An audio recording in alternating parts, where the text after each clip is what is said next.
साहेबंदगी साहेबंदगी साहेब। प्रातः स्मरणीय सदगुरु साहेब कबीर, वंदनीय संत समाज। आज मैं आप सभी लोगों के बीच में सदगुरु कबीर साहब का एक अत्यंत महत्वपूर्ण साखी, जिसका सीधा संबंध मानव जीवन के साथ है, और ये खासकर आध्यात्मिक जगत में प्रवेश से पूर्व व्यक्ति का जो व्यक्तिगत क्रियाकलाप होता है, व्यवहारिक पक्ष, जिस व्यवहारिक पक्ष के मजबूत होने के बाद ही कोई व्यक्ति या सांसारिक जीवन में हो या आध्यात्मिक जीवन में हो सफल हो सकता है। इसी विषय के इर्द गिर्द में रह करके कुछ संदेश आपको प्रवाह करने का प्रयास करता हूँ। कबीर साहब का एक महत्वपूर्ण साखी, आया है सो जाएंगे, राजा रंग फकीर, एक सिंहासन चढ़ी चले, एक बंधे जंजीर। ये उपयुक्त साखी का रचना सदगुरु कबीर साहब हैं, और साहब जी अपने मुखारविंद से बहुत विधि सभी मानव को कल्याण के लिए ये मंत्र समझिए उनका उपयोग किए। उनका कहना था, मानना था कि व्यक्ति को चारों तरफ से ये घेर लिया गया है कि किसी न किसी बहाने जीव को मुक्ति से रोका जाए। लोगों को ये पता ही नहीं है कि मैं संसार में हूं कि आध्यात्मिक जीवन जी रहा हूं। सभी को लगता है कि मैं सफलता के लिए काम करता हूं। अभी समाज सफलता की ओर जाने के क्रम में बाकी कोई चीज का ख्याल नहीं करता है। उन्हें लगता है कि मैं कितना जल्दी सफल हो जाऊं। ये प्यास से, ये दर्द से, ये व्याकुलता के कारण उनका स्पीड ज्यादा है। उनका सोचने का, रहने का, खाने का, पीने का और दैनिक दिनचर्या का रूटीन भी इतना अस्त व्यस्त है कि वो न चैन से खा पाते हैं, न चैन से सो पाते हैं। तो ऐसा लगता है उस व्यक्ति के देखने से कि जीवन कितना तीव्र गति में आगे निकलने के लिए व्याकुल है। वो कहीं जाकर के, कहीं पहुंच करके सफल हूं ऐसा महसूस करते हैं। इससे पूर्व उसे नहीं महसूस होता है कि हमने कुछ किया।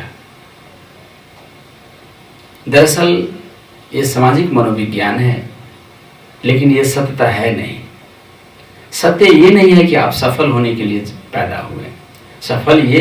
सफलता का जो वास्तविक व्याख्या जो है समाज में, वो व्याख्या ही एक समस्या है। लोग गाड़ी बंगला, मकान, प्रतिष्ठा, कपड़ा, वस्त्र, कुछ आभूषण और कुछ प्रणाम पाती, इसी को सफलता मानते हैं। लेकिन जिस चीज से वो अपने आप को सफल बनाना चाहते हैं, उसका पीछे का, उस पर्दा पछाड़ी का जो मैनेजमेंट है, वो उतनी बड़ी, वो महत्वपूर्ण बात है। हमारा जो लाइफ का जो मैनेजमेंट है, लाइफ मैनेजमेंट, हमारे सोचने का ढंग, हमारा प्लान अगर मजबूत है, तभी हम अपना जीवन को सफल बना सकते हैं। अर्थात काम हम करें, ये तो न्यूनतम मान्यता है कि हर व्यक्ति को काम करना पड़ेगा और तीव्र गति में करना पड़ेगा, ये भी चलेगी।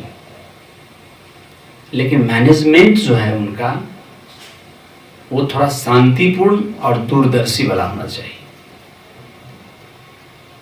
क्योंकि एक ही काम में सफलता पाने के लिए हम लोग व्याकुल नहीं है। अगर कुछ चीज में सफल है तो कुछ चीज में आप असफल हो जाएंगे, लेकिन जीवन ये बर्दाश्त नहीं करेगा। अगर पैर आपका सफल है, अगर हाथ असफल है तो आप असफल हो जाइएगा। शरीर सफल है, मस्तिष्क असफल है तो आप असफल हो जाइएगा।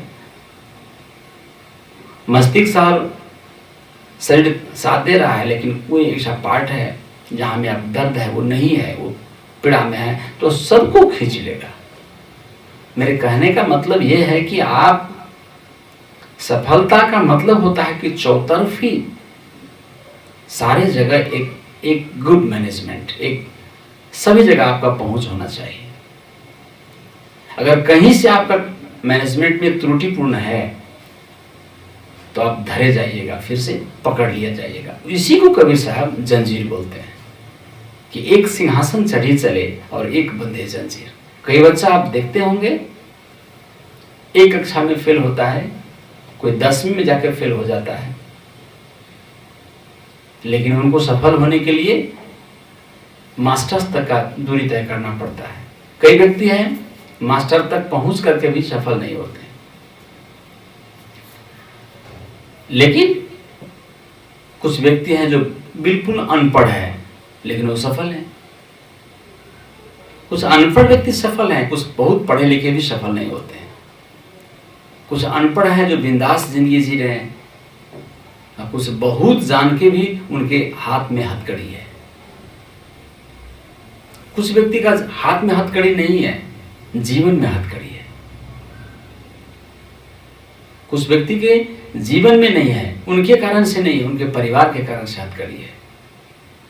कभी देश के कारण से असफलता होता है, कभी समाज के कारण से असफलता हो जाती है, कभी शरीर के चलते। मन विचार ठीक है आपका, लेकिन शरीर असफल है, बीमार है। ये जितने असफलता का जो लिस्ट है हमारे इर्द गिर्द में, उसको बीमारी को हम देख नहीं पाते। साहब का निर्देशन है, साहब जी का जो उद्देश्य था कहने का कि एक सिंहासन चढ़ी चले और एक बंधे जंजीर। तो सिंहासन का मतलब लोग समझते हैं कि बहुत ऊंचा पे जाके बैठना। आप नीचे बैठ करके भी अपने आसन में, अपने सिंहासन में एक सफल जीवन जी सकते हैं। लेकिन जिन व्यक्ति को लाइफ मैनेजमेंट का सिस्टम पता नहीं है, जीवन जीने का ढंग मालूम नहीं है, वो कहीं ना कहीं धर लिए जाएंगे, उसे छूट नहीं मिलेगा। तो चौतरफी विकास के लिए आपका एक उचित प्लान का आवश्यकता है, और वो उचित प्लान तभी सफल होगी जब आप जीवन का सत्य को समझेंगे। जीवन को सत्य को समझने के लिए आपका जीवन का बहुआयामिक अध्ययन का आवश्यकता है। उसमें अगर आप विद्यालय यूनिवर्सिटी नहीं भी पहुंचे हैं तब भी काम चलेगी, लेकिन जीवन का जो ज्ञान है वो आप जी कर सीख सकते हैं।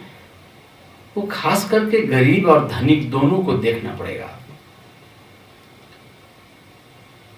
व्याकुल व्यक्ति को और शांतिपूर्ण व्यक्ति को जीवन को देखना होगा। गरीबी और अमीरी दोनों को झेलना होगा। जब आप जीवन को महसूस करेंगे, जीवन को जीना चाहेंगे, उस क्रम में जो अनुभव आपको होगा वही अनुभव आपको स्थिर करेगा। और अध्यात्म दर्शन का जो न्यूनतम ज्ञान है कि हम लोग पैदा हुए हैं तो हम लोग मरेंगे, आया है सो जाएंगे, राजा रंक फकीर ये तीनों के ऊपर है। इसको कोई नकार नहीं सकता है, क्योंकि ये दुनिया के सबसे कटु सत्य है, सबसे नंगा सत्य है। इसको कोई बदल नहीं सकता। बदलने वाले खुद बदल जाएंगे, ये सत्य नहीं बदलेगी। तो सबको जाना है। इस बात को अगर आप समझते हैं तो एक सिंहासन चढ़ी चले। कुछ आपको ऐसी करनी होगी, ऐसा ढंग, ऐसा जीवनचर्या, एक जिम्मेदारी जिसके कारण आपके ऊपर दाग शोभा नहीं दे। हर एक व्यक्ति के लिए दाग का बाजार है। लोग अब खुद के लिए अपने वस्त्र पर, अपने जीवन पर दाग लगाने का प्लानिंग करते रहते हैं। जब आपके जीवन में असत्य आया, आपने कुछ अपने जीवन को गलत रास्ता दिखाया, कि आपके ऊपर प्रश्न चिन्ह लगना शुरू हो जाएगा। साहब का मान्यता था कि एक सिंहासन चढ़ी चले। हम देखते हैं साहब बोलते थे कि मैं देखता हूं कि आदमी सफल हो रहा है, अब कोई सफल आदमी भी असफल हो रहे हैं। ये व्यग्रता, ये व्याकुलता का मुद्दा नहीं है, ये समझदारी का मुद्दा है। और धन से संबंधित ये बिल्कुल भी नहीं है, ये धन और प्रतिष्ठा संबंधित बिल्कुल भी नहीं है, ये जिम्मेदारी से संबंधित चीज है। अगर जिम्मेदारी का हम लोग बोध करते हैं, सिर्फ अपने कर्तव्य को निभाते हैं, दिल से सच्चाई को समझ के, और हम सेवा करते हैं, तो फिर ये हमारे नैया को ठीक जगह जा कर के रोकेगी।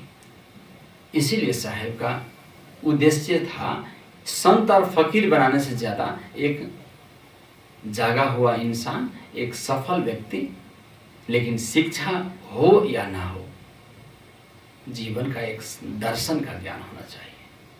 तो यही है उनका उपदेश कि आया है सो जाएंगे, राजा रंक फकीर, एक सिंहासन चढ़े चले, एक बंधे जंजीर। अब जंजीर से बंधने का तरफ का जो भी चीज़ आपको लगता है कि ये मुझे बांध दे सकती है, तो इसे वापस आ जाइए और एक मुस्कुराहट भरी जीवन साधारण भेष में भी आप उपलब्ध कर सकते हैं। सत्संग के माध्यम आपका जीवन का कल्याण हो ही जाएगा। आज के लिए इतना ही। बहुत बहुत धन्यवाद। शाही बंदी।